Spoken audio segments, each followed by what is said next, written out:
प्रिय बंधुओं, आज का प्रश्न जो मेरे मन में आया कि मैं आप लोगों को बताऊं, क्योंकि अब तक जो कुछ मैंने आपको कहा उससे कुछ तो उत्कंठा मन में जगी होगी कि आखिर मैं कहाँ मेरा जन्म हुआ और मैं कौन से प्रदेश को और कौन सी जगह को बिलोंग करता हूँ। क्योंकि उस उत्कंठा को शांत किए बिना सारी आगे की कहानी जो अब तक मैं कुछ बता चुका हूँ, आप उसका तारतम्य ठीक से नहीं बैठा पाएंगे। इसलिए आज के इस वीडियो में मैं यही बताना चाहूँगा कि आखिर मेरा गांव, मेरी वो जगह जहाँ मैं पैदा हुआ वो कहाँ थी। यानी कि दूसरे शब्दों में वेयर वाज आई बोर्न। यह जगह अगर आप पठानकोट से जम्मू की तरफ जाते हैं तो रास्ते में आप देखेंगे कि इस प्रकार का एरिया सांबा के पास में आपको दिखाई देगा।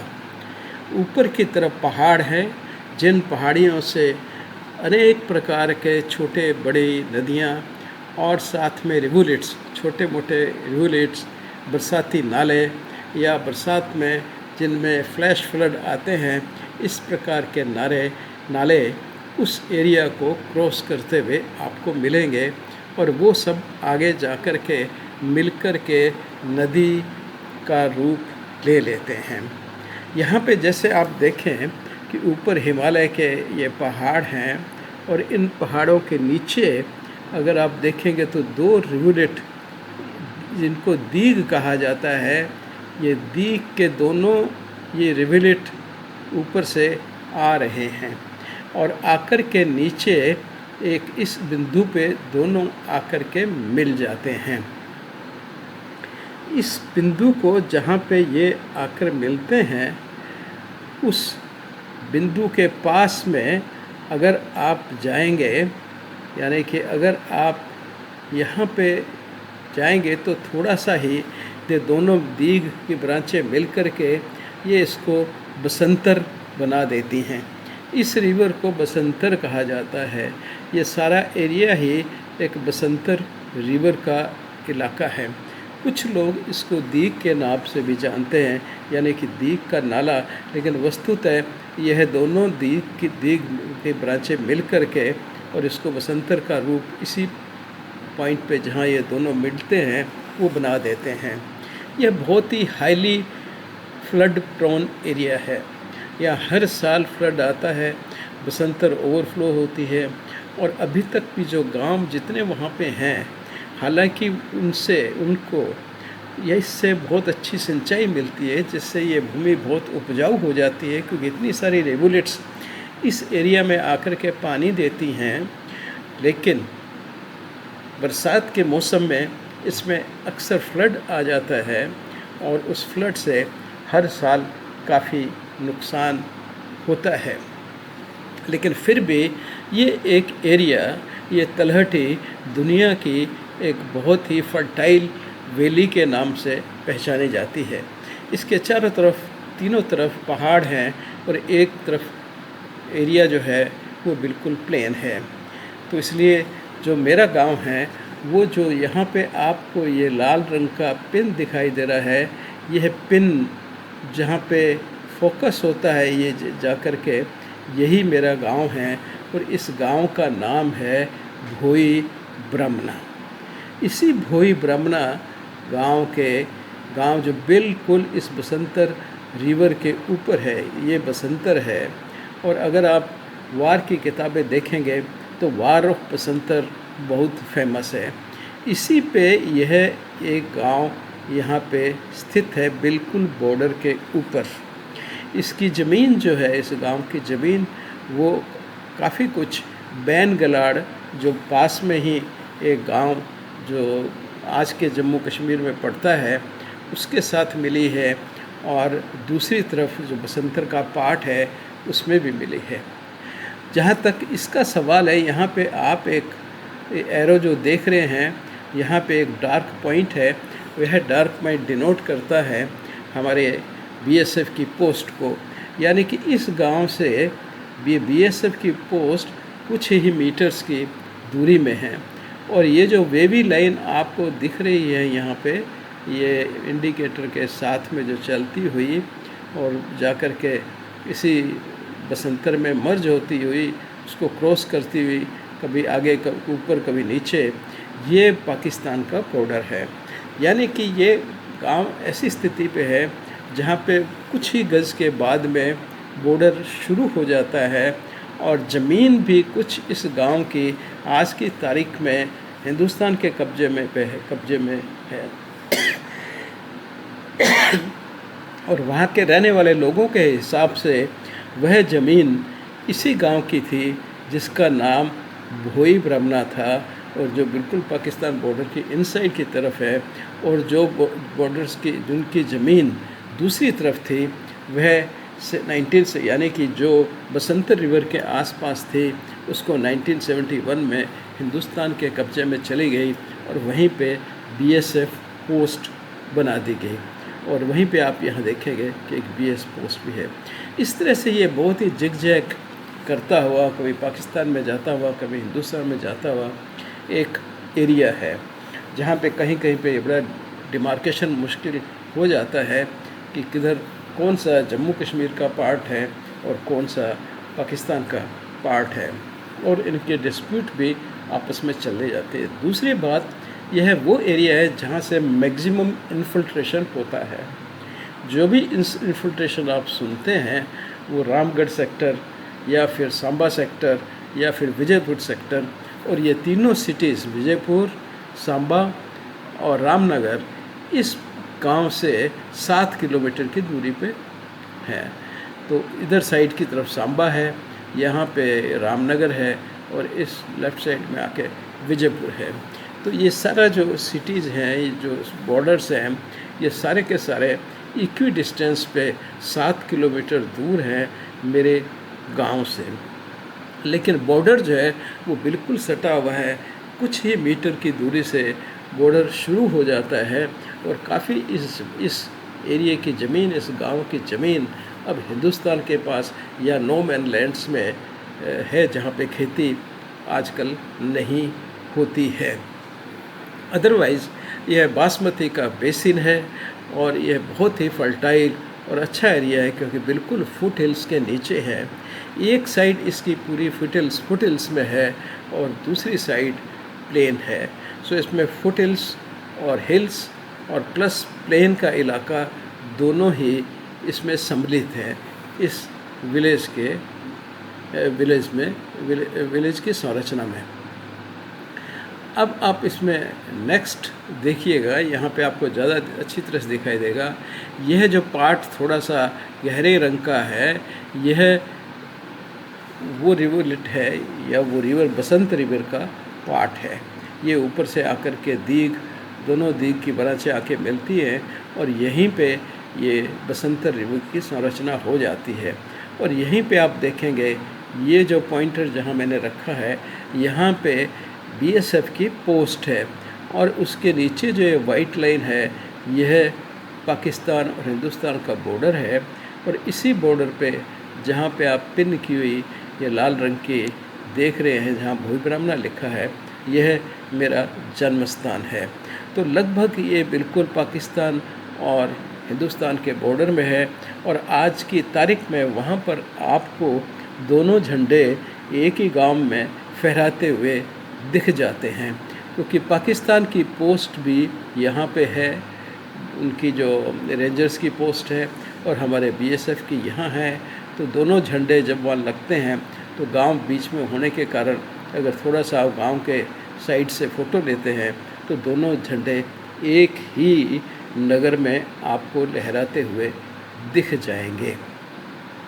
तो इस तरह से ये एक बड़ा ही टिपिकल गांव है, आज भी है, आज भी वहाँ रहते हैं। और वहाँ का एक लड़का साहिर क्यूम जो आजकल सऊदी अरब में रहता है, अक्सर मेरे को इस एरिया के फ़ोटोज़ वगैरह भी भेजता रहता है और वो मेरे संपर्क में है, just as a my village met.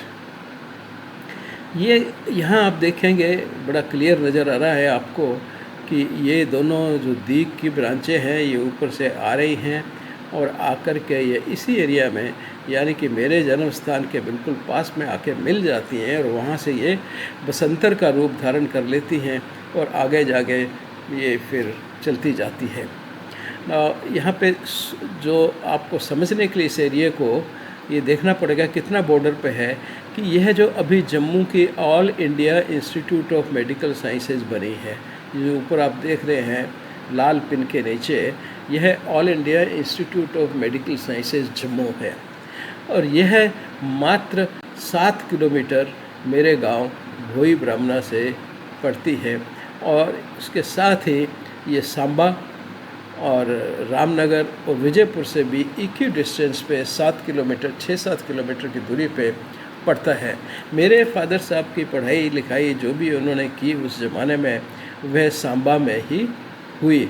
Samba भी करीबन 7 किलोमीटर के करीब दूर पड़ता था, लेकिन ये जो all India institute of medical sciences Jammu वहाँ पे बन रही है, उसकी बैक साइड से मेरा गांव फिर 6-7 किलोमीटर दूर ही पड़ता है, यानी बिल्कुल उसके जो रियर एंड है उससे आज 5-6 किलोमीटर दूर होगा।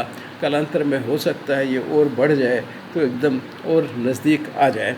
तो इस समझाने के लिए, क्योंकि all India institute of medical sciences Jammu जो बन रही है वो वहीं मेरे गांव के पास बन रही है, यानी कि मेरे गांव भोई ब्राह्मणा से का जो उसका रियर एंड है, पिछला एंड है, वो मात्र 5-6 किलोमीटर दूर है, जो बिल्कुल वॉकिंग डिस्टेंस के अंदर ही है। शायद अगर कोई मुझे रिटायरमेंट के बाद में कुछ काम करने की सुविधा देता तो शायद मैं बहुत ही खुश होता कि मैं अपने लोगों के बीच में, अपने जहाँ मेरी पैदाइश की जगह है वहाँ मैंने कुछ किया है। लेकिन आप जानते ही हैं कि इस गवर्नमेंट में किस तरह से नॉमिनेशंस होते हैं और किस तरह से लोगों को लगाया जाता है, यानी कि पॉलिटिकल जान पहचान या ब्यूरोक्रेटिक जान पहचान वही एकमात्र साधन रहता है। हालांकि इसकी योजना बनाने में अत्यधिक मैंने बहुत भाग लिया है। ये जब all India institute of medical sciences जब बने और प्राइम मिनिस्टर के फंड से बनी तो उसका मैं मेंबर था। जो इसकी प्लानिंग कमेटी थी उसमें मैं मेंबर रहा, 4-5 साल तक मेंबर रहा। लेकिन जब तक इसकी रियलाइज होने का मौका आया तो मैं रिटायर हो गया था। लेकिन फिर भी मेरा ऐसा ख्याल है कि ये जानते हुए कि मैं उसी एरिया के पास का हूँ, उनको मेरी वरीयता को ध्यान रखते हुए शायद अगर मुझे कुछ मौका देते तो वो अच्छा रहता है मेरे लिए ख़ास करके। लेकिन यानी वो सिस्टम किसी की परवाह नहीं करता, वो इमोशन से परे होता है। और फिर हमारे मिनिस्टर लोग और जो वो सब हैं वो सब अपने ही हिसाब से, पॉलिटिकल एंगल के हिसाब से, पॉलिटिकल बेनिफिशरी के हिसाब से और उन लोगों के लिए होते हैं जो उनके आगे पीछे घूमते हैं और जा कर के जो सो कॉल्ड IAS ऑफिसर्स वगैरह होते हैं, जॉइंट सेक्रेटरी वगैरह होते हैं, उनको जाकर बताते हैं। और वो साफ कहते भी हमें क्या पता चलेगा किसी के बारे में जब तक आप आओगे नहीं। लेकिन मेरा ऐसा कभी विश्वास नहीं रहा और इसलिए मैं उसकी किसी भी तरह से उस संस्था में इंक्लूड नहीं किया गया उसको जब बनाने का समय आया। तो खैर ये तो एक पॉलिटिकल बात है और उस पर मेरा कोई बस नहीं है चलता, क्योंकि मैं कभी भी पॉलिटिकल आदमी नहीं रहा। किसी भी पॉलिटिशियन से या किसी भी सेक्रेटरी से या किसी भी, मैंने हमेशा दूरी ही रखी, क्योंकि मुझे मालूम है कि जहाँ उनसे बेनिफिट मिलता है वहीं आपका आत्मसम्मान भी बहुत गिरता है। यह उस संघर्ष में जब मिनिस्टर साहब के साथ में हमारा चला, ये मैंने अच्छी तरह से समझ लिया था। इसलिए मैंने दोबारा कभी भी न उनसे संघर्ष करने की कोशिश की, न ही किसी तरह का कोई भी आदान प्रदान करने का मैंने निश्चय किया कि मैं इन लोगों से कभी किसी प्रकार का आदान प्रदान नहीं करूंगा। और आज 20 साल पर एक बार भी मैं किसी मिनिस्टर या किसी भी ऐसे अधिकारी से कि जो कुछ आपकी मदद कर सकता हो कभी नहीं मिला, और मेरा विश्वास भी नहीं है और मैं इसको फॉलो भी नहीं करता। खैर ये तो ऐसे ही बात आ गई। अब इसके बाद में जब आप देखेंगे तो आप पाएंगे कि यह एरिया जहाँ जो था वह बिल्कुल एक बॉर्डर पे स्थित एरिया था, जहाँ पे सिर्फ कुछ कदम चलने के बाद ही हम इसको पार करके हिंदुस्तान में आ जाते थे। रादर इस गांव का कुछ हिस्सा ही हिंदुस्तान में था। आसपास के जो गांव थे, बैन गलाड़ के साथ में हमारी ज़मीन के जो बॉर्डर्स हैं वो शेयर होते थे। बैन गलाड़ के साथ में खेती वगैरह का जो था सारा उन्हीं के संपर्क के साथ में हुआ करता था। बाकी कुछ गांव भी आसपास रहे होंगे, लेकिन मेरी मेमोरी में जो है वह केवल मात्र बैन गलाड़ ही आता है। बाकी गाँवों की या बाकी जो स्थितियाँ थी या आसपास की जगह थी, उनसे मुझे इतने याद नहीं हैं। हाँ, कुछ विलेजेस जहाँ पे आदान प्रदान काफ़ी कॉमन होता था, उनके साथ में अवश्य संपर्क रहा होगा। तो यही थी मेरी जन्मभूमि, जो आज भी है। वहाँ के लोग मेरे संपर्क में हैं और काफ़ी उनमें से कुछ लोग बहुत ही मेरे साथ स्नेह रखते हैं और समय समय पर उस गांव की सूचना और वीडियो भी मेरे को भेजा करते हैं। धन्यवाद।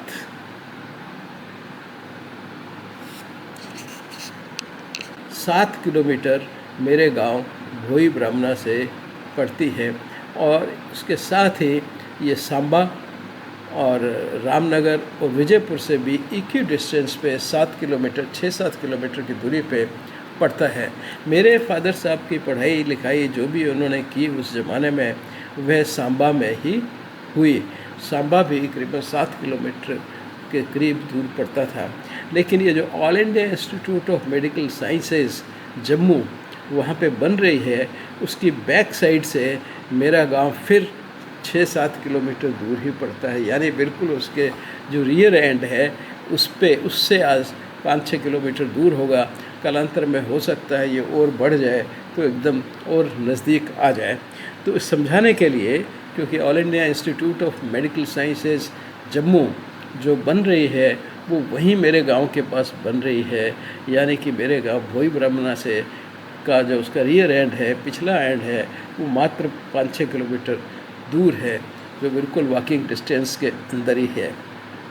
शायद अगर कोई मुझे रिटायरमेंट के बाद में कुछ काम करने की सुविधा देता तो शायद मैं बहुत ही खुश होता कि मैं अपने लोगों के बीच में, अपने जहाँ मेरी पैदाइश की जगह है वहाँ मैंने कुछ किया है। लेकिन आप जानते ही हैं कि इस गवर्नमेंट में किस तरह से नॉमिनेशंस होते हैं और किस तरह से लोगों को लगाया जाता है। यानी कि पॉलिटिकल जान पहचान या ब्यूरोक्रेटिक जान पहचान वही एकमात्र साधन रहता है। हालांकि इसकी योजना बनाने में अत्यधिक मैंने बहुत भाग लिया है। ये जब all India institute of medical sciences जब बने और प्राइम मिनिस्टर के फंड से बनी तो उसका मैं मेंबर था। जो इसकी प्लानिंग कमेटी थी उसमें मैं मेंबर रहा, 4-5 साल तक मेंबर रहा। लेकिन जब तक इसकी रियलाइज होने का मौका आया तो मैं रिटायर हो गया था। लेकिन फिर भी मेरा ऐसा ख्याल है कि ये जानते हुए कि मैं उसी एरिया के पास का हूँ, उनको मेरी वरीयता को ध्यान रखते हुए शायद अगर मुझे कुछ मौका देते तो वो अच्छा रहता मेरे लिए ख़ास करके। लेकिन यानी वो सिस्टम किसी की परवाह नहीं करता, वो इमोशन से परे होता है। और फिर हमारे मिनिस्टर लोग और जो वो सब हैं वो सब अपने ही हिसाब से, पॉलिटिकल एंगल के हिसाब से, पॉलिटिकल बेनिफिशरी के हिसाब से और उन लोगों के लिए होते हैं जो उनके आगे पीछे घूमते हैं और जा कर के जो सो कॉल्ड IAS ऑफिसर्स वगैरह होते हैं, जॉइंट सेक्रेटरी वगैरह होते हैं, उनको जाकर बताते हैं। और वो साफ कहते भी हमें क्या पता चलेगा किसी के बारे में जब तक आप आओगे नहीं। लेकिन मेरा ऐसा कभी विश्वास नहीं रहा और इसलिए मैं उसकी किसी भी तरह से उस संस्था में इंक्लूड नहीं किया गया उसको जब बनाने का समय आया। तो खैर ये तो एक पॉलिटिकल बात है और उस पर मेरा कोई बस नहीं है चलता, क्योंकि मैं कभी भी पॉलिटिकल आदमी नहीं रहा। किसी भी पॉलिटिशियन से या किसी भी सेक्रेटरी से या किसी भी, मैंने हमेशा दूरी ही रखी, क्योंकि मुझे मालूम है कि जहाँ उनसे बेनिफिट मिलता है वहीं आपका आत्मसम्मान भी बहुत गिरता है। यह उस संघर्ष में जब मिनिस्टर साहब के साथ में हमारा चला, ये मैंने अच्छी तरह से समझ लिया था। इसलिए मैंने दोबारा कभी भी न उनसे संघर्ष करने की कोशिश की, न ही किसी तरह का कोई भी आदान प्रदान करने का मैंने निश्चय किया कि मैं इन लोगों से कभी किसी प्रकार का आदान प्रदान नहीं करूंगा। और आज 20 साल बाद एक बार भी मैं किसी मिनिस्टर या किसी भी ऐसे अधिकारी से कि जो कुछ आपकी मदद कर सकता हो कभी नहीं मिला, और मेरा विश्वास भी नहीं है और मैं इसको फॉलो भी नहीं करता। खैर, ये तो ऐसे ही बात आ गई। अब इसके बाद में जब आप देखेंगे तो आप पाएंगे कि यह एरिया जहाँ जो था वह बिल्कुल एक बॉर्डर पे स्थित एरिया था, जहाँ पे सिर्फ कुछ कदम चलने के बाद ही हम इसको पार करके हिंदुस्तान में आ जाते थे। रादर इस गांव का कुछ हिस्सा ही हिंदुस्तान में था। आसपास के जो गांव थे, बैन गलाड़ के साथ में हमारी ज़मीन के जो बॉर्डर्स हैं वो शेयर होते थे। बैन गलाड़ के साथ में खेती वगैरह का जो था सारा उन्हीं के संपर्क के साथ में हुआ करता था। बाकी कुछ गांव भी आसपास रहे होंगे, लेकिन मेरी मेमोरी में जो है वह केवल मात्र बैन गलाड़ ही आता है। बाकी गांवों की या बाकी जो स्थितियाँ थी या आसपास की जगह थी, उनसे मुझे इतने याद नहीं हैं। हाँ, कुछ विलेजेस जहाँ पे आदान प्रदान काफ़ी कॉमन होता था, उनके साथ में अवश्य संपर्क रहा होगा। तो ये थी मेरी जन्मभूमि जो आज भी है। वहाँ के लोग मेरे संपर्क में हैं और काफ़ी उनमें से कुछ लोग बहुत ही मेरे साथ स्नेह रखते हैं और समय समय पर उस गांव की सूचना और वीडियो भी मेरे को भेजा करते हैं। धन्यवाद।